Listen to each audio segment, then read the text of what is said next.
पत्रकार बंधूंना नमस्कार. विद्याताई, आनंदजी, शिवाजीराव, सूरज, सर्व आमचे सहकारी.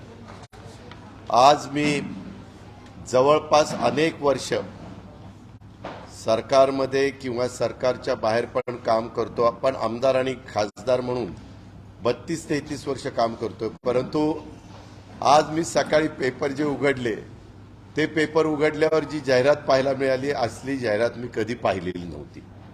एक तर ती शिवसेना शिंदे गटाची जाहिरात आहे.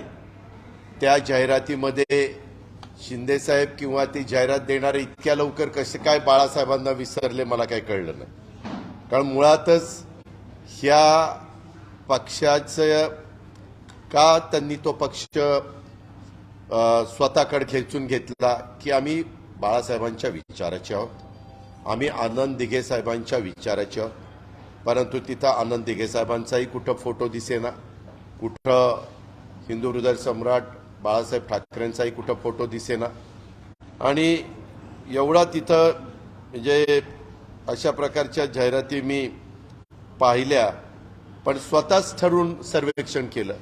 उद्या कुणी सर्वेक्षण केलं, कुणी सांगितलं की कुणाला किती टक्के. आता तुम्ही बघता एक्झिट पोल किंवा काही येतात तर ते कोणी केलेले ते सांगतं. मध्ये पण मला वाटतं सकाळनी एक सर्वे केलेला माझ्या वाचनात आला, पण सकाळनी सांगितलं नाही आम्ही करून घेतला. तसा हा सर्वे कोणी केलेला आहे. आणि अशा प्रकारची एक सर्वेक्षणाची जाहिरात करण्याचा तसं बघितलं तर एक विश्वविक्रमच आपल्या राज्याच्या प्रमुखांनी केला. आणि त्यांना का जाहिरात कशा करता केली जाते की आपण केलेलं काम लोकांच्यापर्यंत पोचावं, नंबर 1. किंवा जाहिरातीवर मोठा खर्च वेगवेगळ्या एजन्सी का करतात की लोकांना माहिती होण्याच्या करता.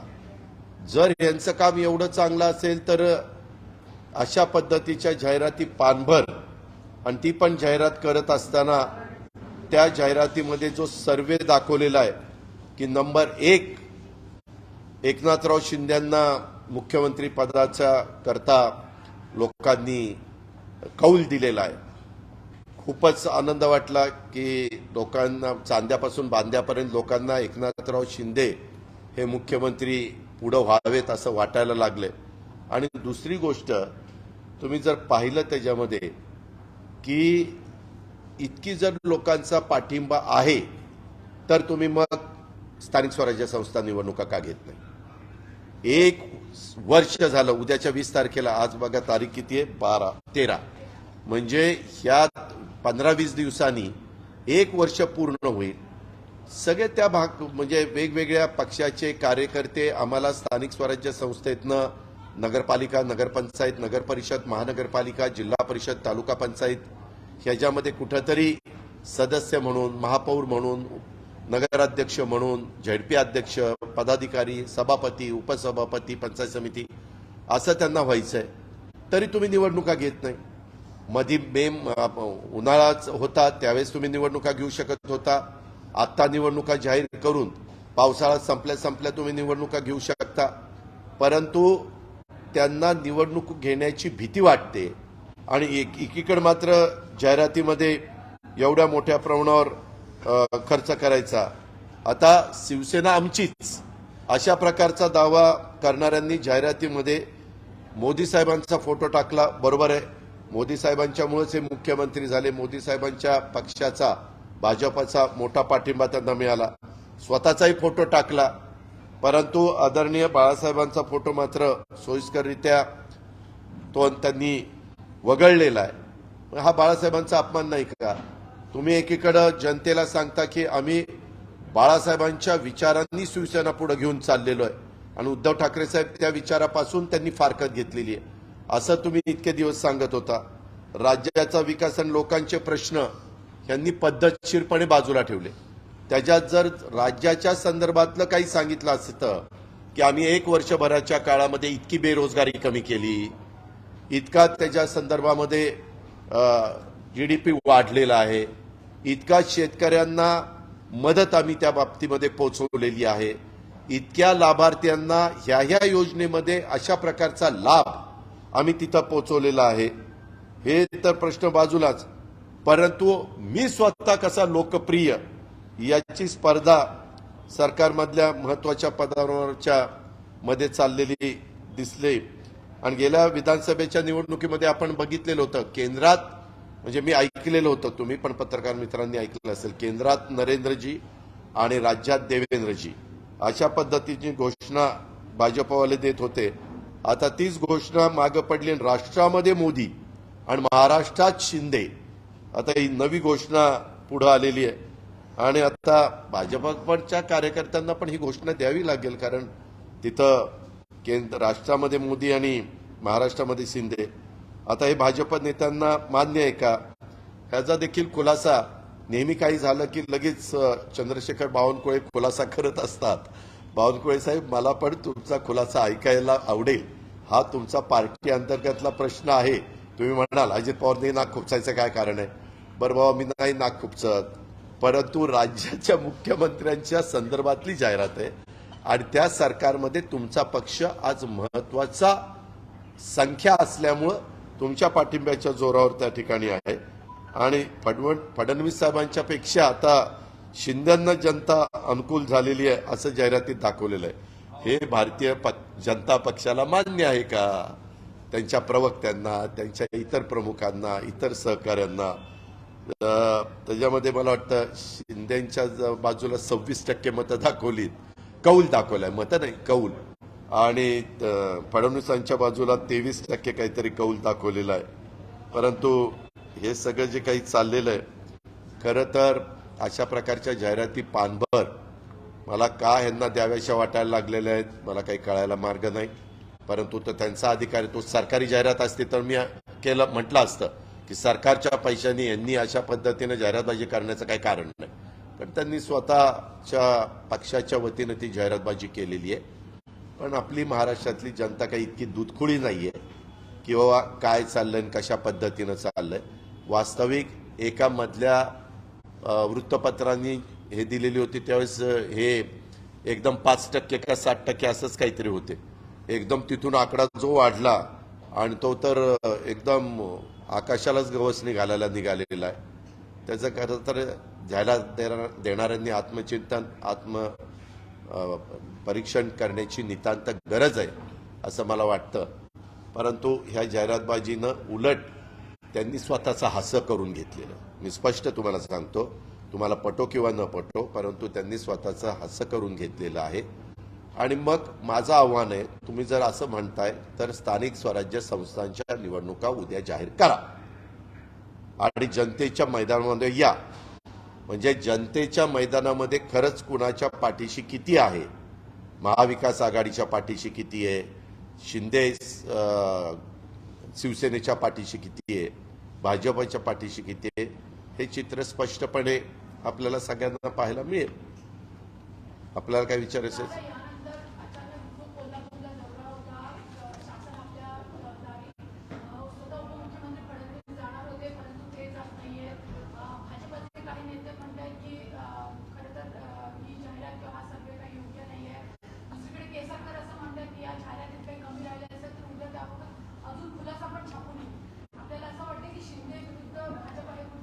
मी आपल्याला सांगतो, तो त्यांचा पार्टी अंतर्गतला प्रश्न आहे, मला त्याच्याबद्दल काही बोलायचं नाही. परंतु ही जाहिरात कार्ट्या पाठीमागचं कारण एक तर तुम्ही बघा, मधी 2 बाजूच्या क्लिप आपण बघितल्या. वारकरी संप्रदाय आपल्याला सगळ्यांनाच आदराचा, प्रेरणास्थान देणारा, सन्मानाने आपण त्यांना नेहमी वागणूक देणारा अशा पद्धतीनं हा सगळा समाज आहे. आणि ते देहू आणि आळंदीवरून निघाल्यानंतर विशेषतः आळंदीच्या परिसरामध्ये जे काही झालं त्याच्यामध्ये ते आता दाखवत आहेत. पोलीस खात्याकडे जी क्लिप आहे त्याच्यामध्ये काही वारकऱ्यांनीच पोलिसांना ढकललं असं दाखवण्याचा प्रयत्न करतायत आणि काही ठिकाणी लाठीचार्ज पण दाखवण्याचा प्रयत्न करतायत. आज एवढ्या घटना सातत्याने घडतायत. तुम्ही पहा, आज त्या मुंबई पुणे रस्त्यावर देखील त्या एकाने पेट घेतला, त्याचा स्फोट झाला, त्याच्यात कितीतरी गाड्या जळाल्या, त्याच्यामध्ये कितीतरी लोकांना नाहक त्रास सहन करावा लागलाय. हे जे काही प्रकार घडतायत, शिवाय वेगवेगळ्या प्रकारे जातीय दंगली घडतायत, वेगवेगळ्या प्रकारे काही क्लिप पोस्ट करतायत आणि त्या पोस्ट केल्यानंतर समाजामध्ये तेढ निर्माण होतीये. आज शेतकरी, आता आज पेपरला बातमी आहे की कांदा उत्पादक शेतकऱ्याला महाराष्ट्रात पैसे मिळत नाही, परंतु 4 पट पैसे त्याला तेलंगणामध्ये हैदराबादला कांदा नेल्यानंतर मिळत आहेत, अशी बातमी आहे. मी त्याच्या खोलामध्ये जाऊन खरोखरीच तेवढे पैसे मिळत आहेत का त्याची शहानिशा करण्याचा प्रयत्न करतोय. कारण तसं असेल तर हैदराबादच्या मार्केटमध्ये जर आपल्या महाराष्ट्रातल्या कांदा उत्पादक शेतकऱ्याला पैसे मिळत असतील तर सरकारने स्वतः हस्तक्षेप करावा, कांदा इथं खरेदी करावा आणि हैदराबादच्या मार्केटला पाठवावा, किंवा जिथं कुठं 2 पैसे जास्त मिळतात तिथं पाठवून शेतकऱ्यांना दिलासा द्यावा. कारण कांदा उत्पादक, कापूस उत्पादक आणि माझा टोमॅटो उत्पादक असे अनेक प्रकारचे शेतकरी अडचणीत आहेत. कारण कापूस पण त्यांच्या दारामध्ये पडलेला आहे. आता पाऊस पडायला सुरुवात झालेली आहे, एकतर पावसाने लांबण दिलेली आहे. अशा प्रकारची परिस्थिती, वादळ पण येण्याची शक्यता होती, चक्रीवादळ, पण ते पुढं महाराष्ट्राकडे न येता पुढं सरकलेलं आहे. परंतु तेही पण राज्य आपल्याच भारतातली आहे, तिथं पण नुकसान होता कामा नये. ही खबरदारी म्हणजे ही काळजी आपण घेतली पाहिजे. खबरदारी तर निसर्गाच्या समोर घेता येत नाही, पण काळजी घेऊन जे काही असं घडलंच तर ताबडतोब तिथं कशी यंत्रणा कामाला लावता येईल, वॉर फुटिंगवर काम कसं करता येईल हे सरकारने केलेलं पाहिजे. आणि सध्या कायदा सुव्यवस्था अक्षरशः त्याची म्हणजे वेशीवर टांगली गेलेली आहे.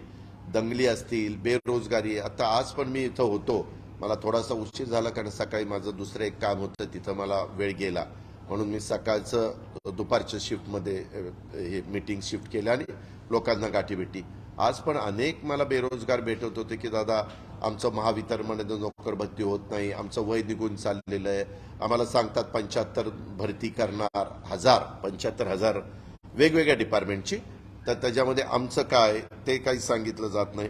आणि सगळी समाजामध्ये वेगवेगळ्या घटकात शेतकरी, बेरोजगार, महागाईमुळं सर्वसामान्य जनता त्रासून गेलेली आहे. ह्या सगळ्यांचं लक्ष विचलित होण्याच्या करता नेहमीची पद्धत कशी होती, पेपर उघडला की पेपरचं हेडलाईन आपण बघतो आणि मग पुढच्या बातम्या. परंतु इथं हेडलाईनने ह्यांचेच फोटो बघायचे आणि ह्यांचाच उदो बघायचा. हे जे काही केविलवाना प्रयत्न चाललेला आहे तो खरोखरीच महाराष्ट्रातल्या जनतेला अजिबात न आवडणारा अशा प्रकारचा हा प्रयत्न आहे, असं माझं स्वतःचं स्पष्ट मत आहे.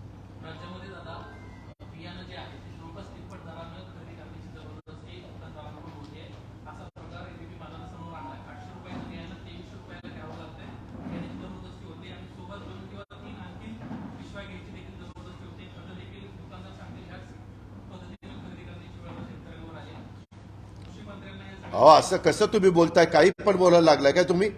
कृषी मंत्र्यांनी एवढे वेगवेगळ्या प्रकारचे ग्रुप केलेले आहेत, गँग केलेले आहेत. ग्रुप नाही, गँग नाही म्हणता येणार, परंतु त्याला ग्रुप केले आणि ते असं काही होऊ नये म्हणून माणसं पाठवतायत, त्यांना विचारतायत हे तुमचं बाहेर काढायचं का ठेवायचंय ते सांगा.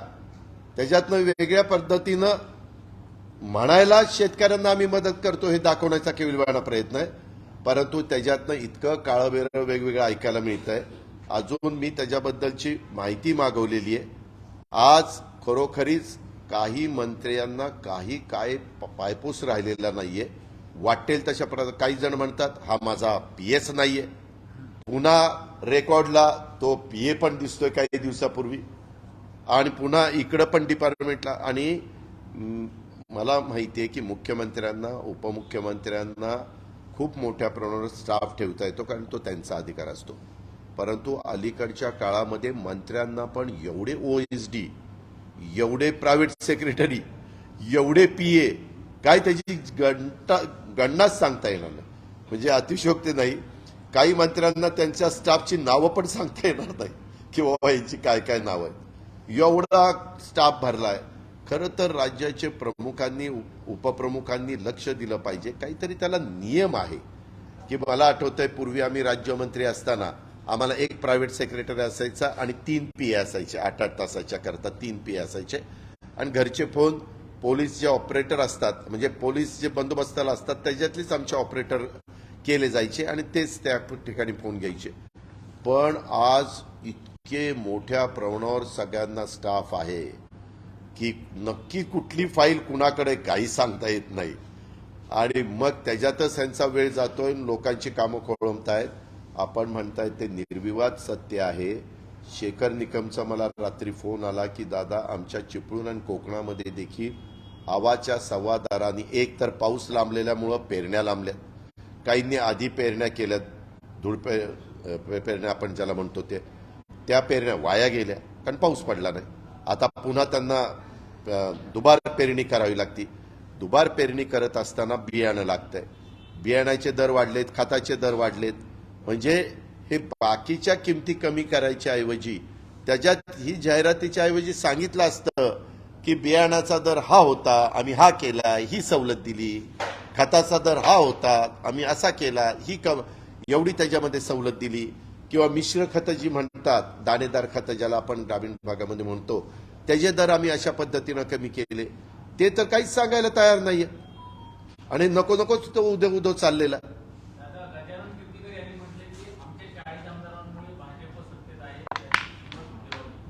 हो, ते खरंच बोलले ना, कारण ह्यांच्या 40 आमदारांमुळे हे सरकारमध्ये आलेत आणि ह्यांच्या 105 आमदारांमुळे हे मुख्यमंत्री झालेत. असं दोघांचं साठलोट झालेलं आहे.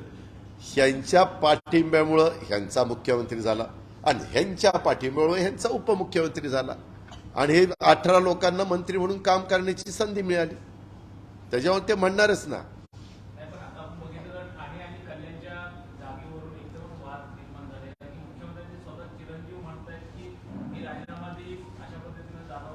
मी परत सांगतो की तो त्यांचा पक्षांतर्गत प्रश्न आहे. कारण त्यांनी बोलताना असं सांगितलं की आम्ही शिवसेना, शिंदे गट आणि भारतीय जनता पक्ष असं एकत्रपणे लोकसभा आणि विधानसभेला सामोरं जाणार. मला काही यांनी सांगितलं, खासदारांनी, की आम्ही जरी पाठिंबा दिलेला असला तर आम्ही निवडणुकीच्या काळामध्ये शिवसेनेचं चिन्ह घेणार नाही, भाजपचं चिन्ह घेणार. भाजपचं चिन्ह घेणार म्हणजे याचा अर्थ शिवसेनेच्या चिन्हापेक्षा गेलेल्या काही खासदारांना, मी सगळ्या खासदारांना म्हणत नाही, काही खासदारांना भाजपचं चिन्ह जवळचं वाटतंय. आणि कुठं घोडा मैदान लांब आहे, 8-9 महिन्यांनी आपल्याला कळेलच कुणी कुणाचं चिन्ह घेतलं आणि कुणी कुणाचं चिन्ह घेतलं. पण एक आहे, 1 वर्षामध्ये थोडंसं एकमेकाच्या मध्ये अस्वस्थता निर्माण झालेली पाहायला मिळते. विशेषतः ठाणे जिल्हा आणि तिकडचा जो परिसर आहे तिथं भाजप वर्सेस शिवसेना शिंदे गट असं ते जास्त फार एकमेकाच्या विरोधामध्ये आरोप प्रत्यारोप तिथे सुरू झालेले, नाराजी पाहायला मिळते. कुणी थांबायला तयार नाही. हे ह्यांच्या परीनं सांगतात की आमची ताकद आहे, हे म्हणतात की आमचंच आहे, आणि मग मधले बोलणारे म्हणतात नाही नाही आम्ही ह्याच्यातनं समन्वय घडून आणू, एकोपा करू. मी आपल्याला सांगतो, जर असं अंतर वाढत गेलं तरी नंतर कधी समन्वय साधण्याचा प्रयत्न केला तरी कार्यकर्त्यांच्या मध्ये आपलेपणा निर्माण होत नाही. कार्यकर्त्यांच्या मध्ये मग दुरी राहते आणि त्याचा फटका एकत्र निवडणुकीला बसतो. आम्ही त्याचा अनुभव घेतलेला आहे म्हणून सांगतोय.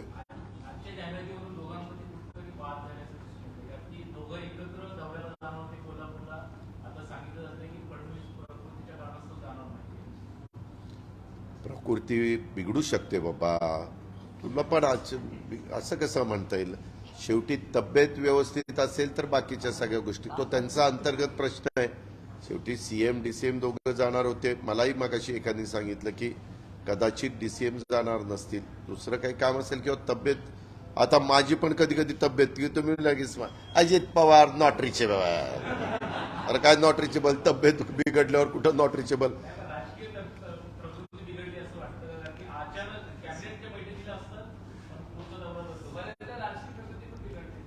नाही बाबा, मला नाही वाटत तसं.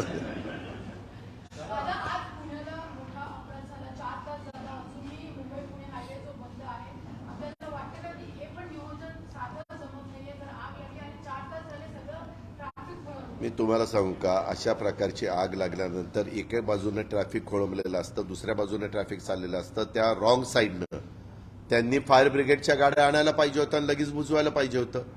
मी जर पोलिसांना मुभा दिली, मोकळीक दिली, हस्तक्षेप झाला नाही आणि चांगले अधिकारी महत्वाच्या पोस्टवर टाकले, म्हणजे 40 आमदारांना सांगून नाही, म्हणजे चांगले अधिकारी, तर मग व्यवस्थित अधिकारी त्यांचं काम करतात. आपण आता वर्षानुवर्ष बघतो त्या रोडनी एक्सप्रेस हायवे व्हायच्या आधी तुम्हाला आठवत असेल 8-8 तास 7-7 तास, म्हणजे कधी काळी आता लता मंगेशकर हयात नाही आहेत परंतु त्या पण 7-8 तास अडकलेल्या होत्या, त्याची बातमी झालेली होती.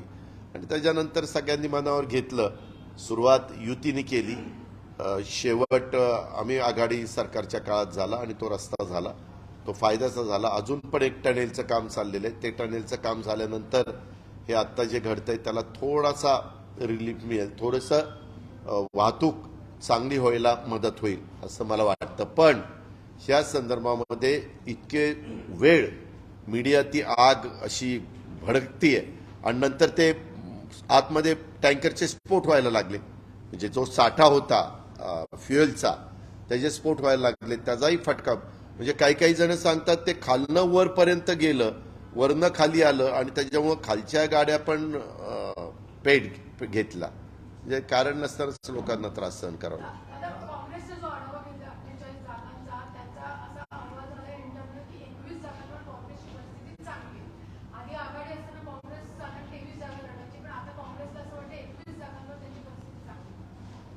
हो का, त्यांना ते वाटतं.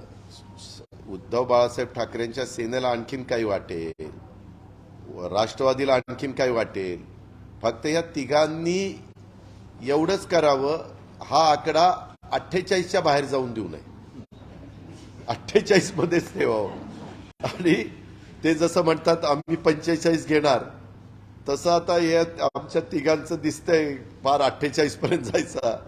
हे असं नसतं. एक तर कार्यकर्त्यांना बरं वाटण्याच्या करता हे असं करायचं असतं आणि ह्याच्यातनं तिन्ही पक्षांनी किती जरी आढावा घेतला तर तिन्ही पक्ष एकत्र लढले तरच तो आकडा जाणार आहे. हे निर्विवादपणे सत्य आहे. हे तिघांनी कधी विसरता कामा नये. त्याच्यामुळे तिघांनी पण समंजस भूमिका घेऊन तुटेपर्यंत ताणता कामा नये. त्याच्यामुळे आता मागच्या वेळेस एक खासदारकीची जागा आलेलाच जर 21 पर्यंत पोचला तर 4 जागा निवडून आलेल्यांनी कुठं पोचायचं आणि 18 जागा निवडून आलेल्यांनी कुठं पोचायचं, याचं जरा आत्मपरीक्षण करण्याची गरज आहे.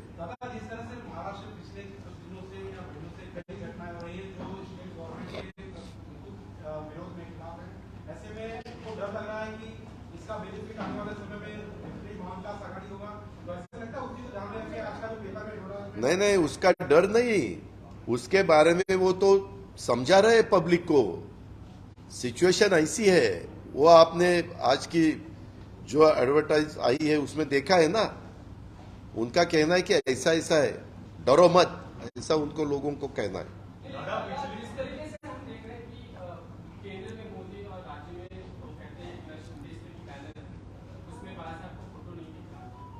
आनंद दिघे साहब का नहीं है.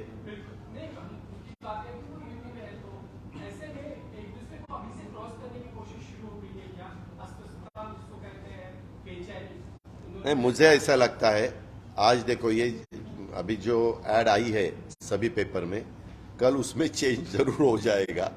उसमें मेरे ख्याल से बाला साहब जी का भी फोटो आ जाएगा, आनंद दिघे साहब का भी आ जाएगा. अगर शिवसेना की एड है तो दिखने में तो शिवसेना की एड दिखती है, तो ये चेंजेस हो जाएंगे और कुछ चेंजेस वो जरूर करेंगे, ऐसा मुझे लगता है.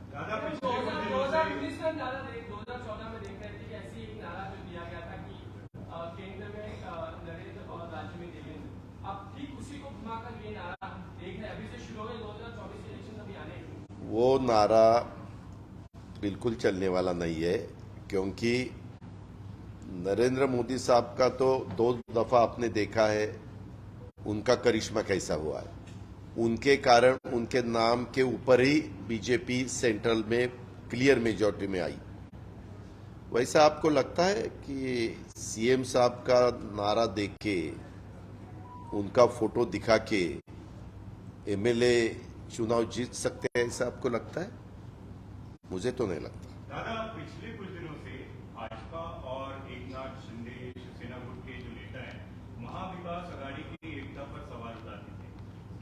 फिलहाल में श्रीकांत शिंदे की सीट पर लेकर हो या आज जिस तरीके से जो विज्ञापन आया है उसको देखकर इनकी एकता की कहानी पर आपको क्या कहना है? मुझे उनके एकता के बारे में कुछ नहीं कहने का मेरा मतलब भी नहीं है, क्योंकि क्या है, उन्होंने हमारे बारे में कुछ कहना, हमने उनके बारे में कहना, वो इशू नहीं है। अभी महाराष्ट्र में लॉ एंड ऑर्डर का इशू है। आप देख रहे बहुत जगह हमारे महिला, हमारे लड़कियां, इनके ऊपर अन्याय हो रहे, अलग अलग केसेस आप हमारे सबके सामने आ रहे।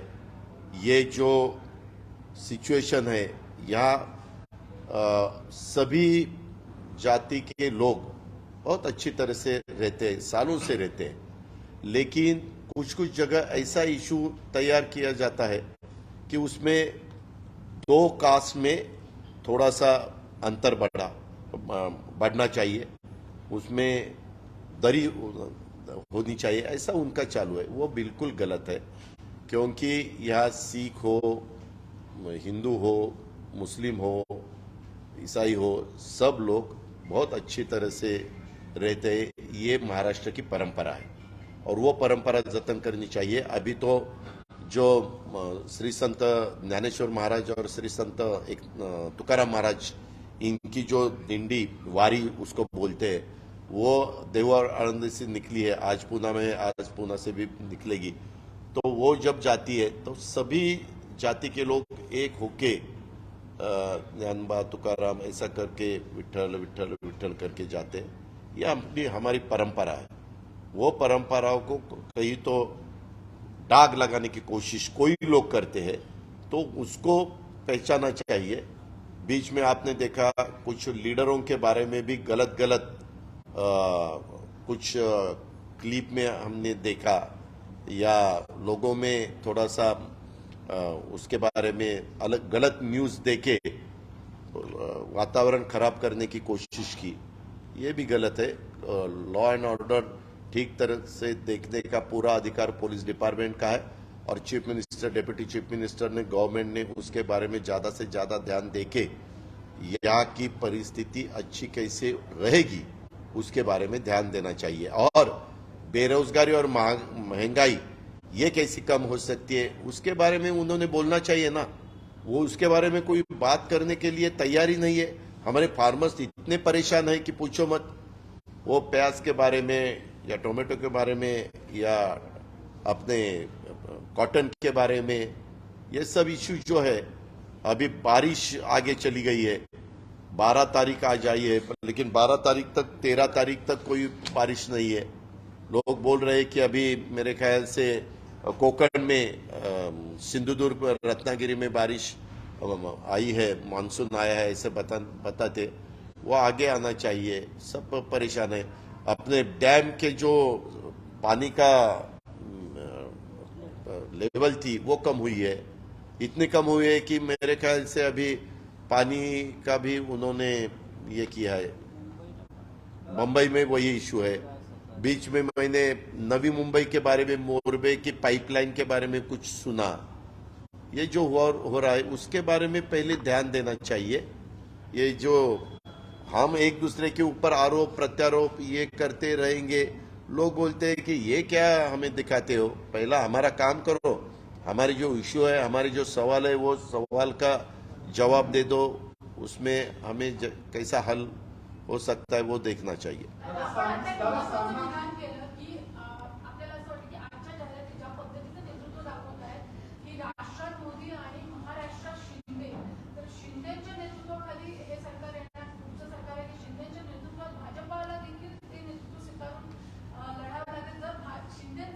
मी आजच्या ह्या जाहिरातीवर आपण लगेच वेगवेगळे अंदाज करण्याचं काही कारण नाही। ह्या जाहिरातीनं एवढा ह्यांच्यातल्यांनाच वेगवेगळ्यांना सूचना वर्ण अशा येतील की यांचे कान टोचले जातील, यांचे डोळे फाड दिशी उघडले जातील आणि ह्याच्यातनं आता काही लोकांच्याकडे जाऊन माफी पण ह्यांना मागावी लागेल। आमचं चुकलं, आम्ही बघितलं नाही, अमकं झालं नाही, तमकं झालं नाही, अशा पद्धतीनं काहीतरी थातूर मातूर त्याला मुलामा देण्याची पाळी यांच्यावर येईल, कारण कुणीच ते सहन करणार नाही। म्हणजे भाजपा आज तिथं प्रमुख पक्ष आहे, पण भाजपच्या जागी दुसरं कुणी असतं तरी म्हणलं असतं ही कुठली पद्धत काढली, आम्ही पाहिजे त्यावेळेस आम्हाला सत्तेमध्ये येण्याच्या करता नाईलाजास्तव तुम्हाला मुख्यमंत्री पद दिल्याशिवाय आम्ही सरकारमध्ये येऊ शकत नव्हतो, म्हणून आम्ही मुख्यमंत्री पद दिलेलं आहे. नाहीतर सहसा पद्धत कशी असती, ज्यांचे सगळ्यात जास्त आमदार त्यांचा मुख्यमंत्री. हे आमच्याही काळात होतं. आम्ही पण एकदा अपवाद केला होता 2004ला. आमच्या वरिष्ठांना वाटलं की नाही काँग्रेस, त्याच्यामुळे ते काँग्रेसला दिलं त्यांनी. तसं पुढच्या वेळेस कुणीच तसं हे करणार नाही. ज्याचे हे आता अडचणीमुळं भारतीय जनता पक्षाने ते मान्य केलं की बाबा विरोधी पक्षामध्ये राहण्याच्या करता हे 40 लोक येऊन आपले काहीतरी सत्तेमध्ये आपण सहभागी होऊ म्हणून त्यांनी तो मार्ग निवडला.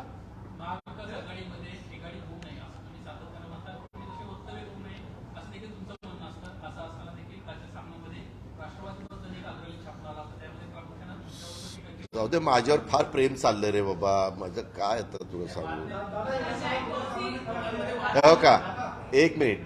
प्रत्येक पेपरला, प्रत्येक अग्रलेख लिहिणाऱ्या संपादकाला त्यांचं स्वतःचं मत व्यक्त करण्याचा अधिकार आहे. त्यांना जे वाटलं त्यांनी ते लिहिलं. त्याच्यामुळे आमच्या अंगाला भोकही पडली नाही किंवा आम्हाला फार काही विचार. तो पेपर किती जण बघतात, तो आम्ही ते शिवसेनेचं मुखपत्र म्हणून त्या ठिकाणी बघतो आणि त्याच्यातनं वेगवेगळ्या बातम्या येत असतात. त्यांना ते योग्य वाटलं, त्याच्यामुळं त्यांनी तशा पद्धतीनं लिहिलं. अनेक बाकीच्या पण वृत्तपत्रांनी आपली आपली मतं व्यक्त केलेली आहेत ना.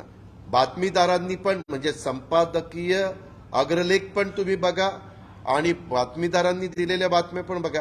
प्रत्येकाने आपापल्या परीनं अंदाज व्यक्त केलेले आहेत वगैरे वगैरे. त्याच्यात माझ्याबद्दल तर एवढं प्रेम ओतू चाललंय की काय विचारता सोय नाही. पत्रकार मित्रांनो, 99 पासून आजपर्यंत मी संघटनेमध्ये कुठल्याही पदावर कधीही नव्हतो.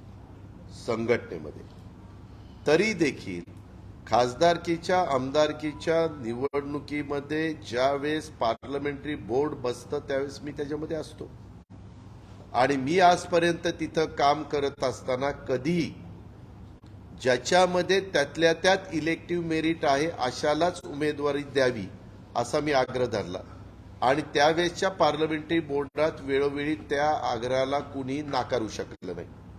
मग पूर्वी कधी प्रांताध्यक्ष R.R. पाटील होते, मधुकरराव पिचड होते, बबनराव पाचपुते होते, अरुणभाई गुजराती होते, भुजबळ साहेब होते. असे अनेक दिग्गज माणसं अध्यक्ष म्हणून होऊन गेलेली आहेत, परंतु कधीच काही प्रश्न आला नाही. त्याच्यामुळं आता देखील वेगवेगळ्यांना वेगवेगळे पदं दिलेली आहेत, ती त्यांच्या पद्धतीनं त्या पदाला न्याय देण्याचा प्रयत्न करतील. मी माझ्या परीनं आजपर्यंत 99 ते 2023 पर्यंत करत आलोय, तसं मी माझ्या पद्धतीनं तिथं कार्यकर्त्यांना न्याय देण्याचा प्रयत्न करीन.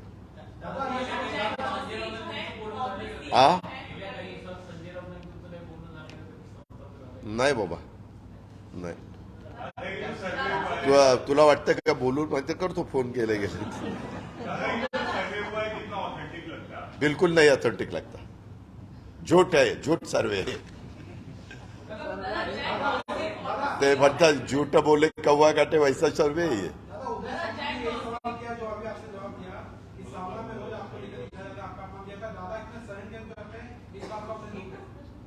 अभी क्या करे, आघाड़ी ठीक तरह से रहनी चाहिए ना, महाविकास आघाड़ी. ऐसा न हो मैंने कुछ स्टेटमेंट करने के बाद बिगाड़ी नहीं होना चाहिए, इसलिए हम चुप बैठते. कौन कौन? कहाँ के? ट्विटर के? Okay okay.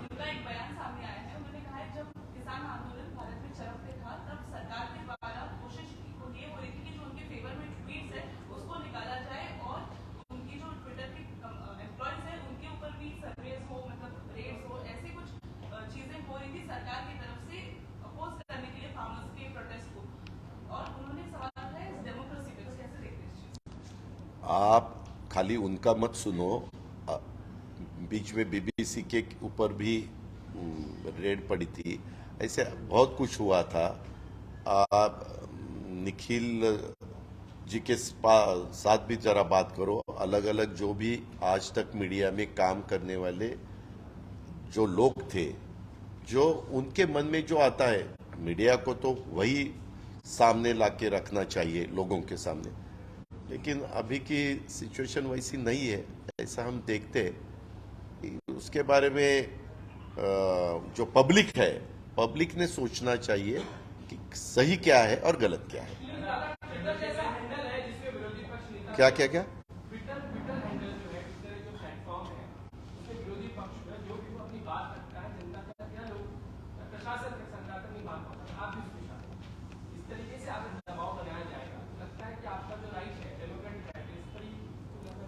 वैसा हर एक अपने अपने हिसाब से काम करता है, लेकिन ये सब ट्विटर या फेसबुक ये सब नया नया इन्हें बहुत साल हुए हैं, लेकिन हम तो पुराने जमाने के हैं। मैं 30 साल से पहले पॉलिटिक्स में आया, लेकिन यंग जनरेशन आप जो बोल रहे हैं उसी हिसाब से काम करती है। लेकिन कभी कभी कब कुछ गलतियां हुई तो बहुत, ये हमारे मराठी में बोलते हैं दुधारी हत्यार है, दुधारी बहुत ये आप कभी वो रिएक्ट भी होती है।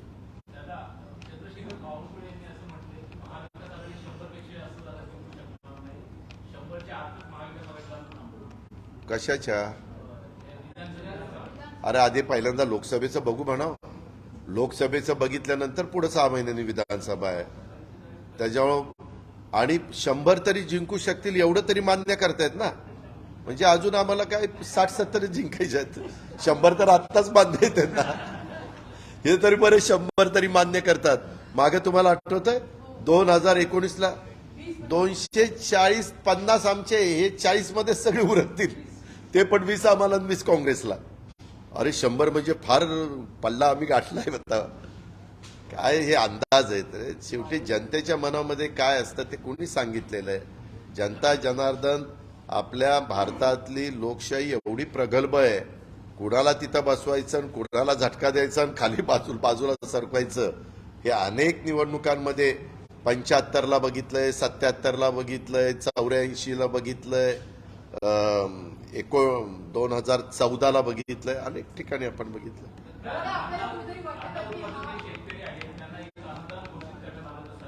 ते नाही दिलं, ते दिलेलं नाही। मी सुरगाणा नाशिक वगैरे भागात गेलो होतो, ते म्हणले अजून दिलं नाही। मी नंतर मग सेक्रेटरींना विचारलं मी का दिलं नाही, नाही म्हणले ते याद्या येत आहेत, अमुक होतंय तमुक होतंय, त्याच्यात एवढ्या हे लावल्यात, काही ना काही नियम लावलेत की ते कुठल्या मार्केटमध्ये कांदा गेलेला असला पाहिजे, त्याची पावती असली पाहिजे, म्हणजे ते इतकं किचकट केलंय, ते असं सहजासहजी मिळण्यासारखं नाहीये। म्हणजे ज्यावेळेस तुम्हाला नुसती घोषणा करायची असते द्यायचं नसतं, त्यावेळेस ते किचकट त्याला नियम लावले जातात, त्यातला तो प्रकार आहे।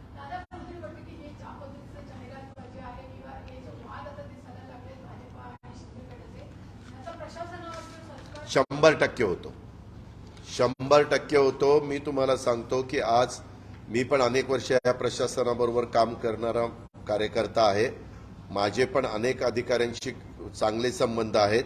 मी पण सत्तेवर अनेकदा यांच्याकडनं कामं करून घेतली, विरोधी पक्षामध्ये असताना देखील कामाचा पाठपुरावा केलाय, परंतु आपली प्रशासनाची जी काही कामाची पद्धत आहे त्याच्यात हे पण सगळे खूप जण नाराज आहेत। ते म्हणतात की कुठलं हे सरकार अजिबात डेव्हलपमेंटच्या बद्दल विचार करायला तयार नाही, फक्त प्रत्येक गोष्टीत पॉलिटिक्स। आज त्याच्यातल्या कुणी आमदारांनी 40 आमदारांच्यामुळे हे मुख्यमंत्री आहेत, त्यांनी एक बदली दिली की ती बदली केली जाते, पुन्हा दुसऱ्या आमदारांनी सांगितलं ती रद्द करा की दुसऱ्या दिवशी त्याला स्थगिती दिली जाते, पुन्हा नंतर 10-12 आमदार सही करून देतात, पुन्हा ते आणखीन तिसरंच होतं। असं प्रशासनामध्ये कधी चालत नाही। मी देखील 2.5 वर्ष सरकारमध्ये उद्धव ठाकरे साहेबांच्या बरोबर काम केलं, बाळासाहेब थोरात वगैरे सगळे मान्यवर बरोबर होते, त्यावेळेस आम्हाला कधी कधी आमच्या पण आमदारांना ही बदली आता रद्द होणार नाही हे सांगावं लागत होतं। अधिकारी आलेले तुमची विकासाची कामं, डेव्हलपमेंटच्या कामाला जर त्या अधिकाऱ्यांनी विरोध केला तर आम्हाला सांगा, आम्ही अधिकाऱ्यांना काय सांगायचं ते सांगू, परंतु वैयक्तिक कुठल्याचा स्वार्थ साधणारी कामं होणार नाही। डेव्हलपमेंटची कामं, जनतेची कामं, सार्वजनिक कामं ही करण्याच्या करता ते त्या ठिकाणी नक्की मदत करतील। आणि आम्ही अधिकाऱ्याला पाठवतानाही सांगायचो की बाबा रे, तिथं विकासाच्या दृष्टिकोनातनं तुला काम करायचं आहे. महाराष्ट्र में जो परिस्थिति इसमें पिछले कई महीनों से दिखाई दे रही है, आप लोग अपनी पार्टी लेवल पे तो मेहनत कर ही रहे हैं हर चीजों में, हर काम में लगा, लेकिन जितनी परिस्थिति हो रही घटी चाहे जाति हिंसा की बात हो, चाहे वाकई में लाठीचार्ज हो, फिर मुंगरा वाली बात हो, घर परिवर्तन वाला अलग से नौजवान का होता, ये सारी चीजें वर्तमान सरकार के खिलाफ है और आप लोग के फेवरिज्म में एक माहौल बन रहा है, ऐसा लग रहा है? नहीं, ऐसा नहीं कह रहे कोई रहे. ये बिल्कुल नहीं होना चाहिए. लेकिन उनको डर लग रहा है. नहीं, वो हमें डाउट है कि ये जानबूझकर करने की कोई कोशिश कर रहा है क्या. महंगाई और बेरोजगारी के बारे में लोगों का जो है मत वो डाइवर्ट करने के लिए एक दफा हिंदू और मुस्लिम हुआ कि लोग अलग सोचना शुरू करते हैं. ऐसे कुछ लोगों को लगता है, ऐसे कुछ पार्टियों को लगता है. आप देखो आज तक की जो पॉलिटिक्स हुई है उसके बारे में कभी कभी लोगों ने, कुछ पार्टियों ने, कुछ लीडरों ने यही इशू निकाल के इलेक्शन में वही एजेंडा लोगों के सामने रखा. हमें वैसा नहीं करने का. हमें सभी साथियों को साथ लेके जाना है. ये सेक्युलर डेमोक्रेसी में सेक्युलर को बहुत ज्यादा बढ़ावा देना चाहिए, ऐसा हमारा कहना है.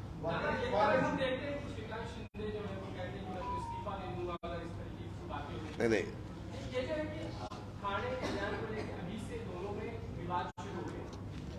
वो उनका पार्टी अंतर्गत मामला है. उनके नेता, दोनों के बड़े ऊपर वाले नेता बैठकर वो सॉल्व करेंगे, ऐसा मुझे लगता है. धन्यवाद.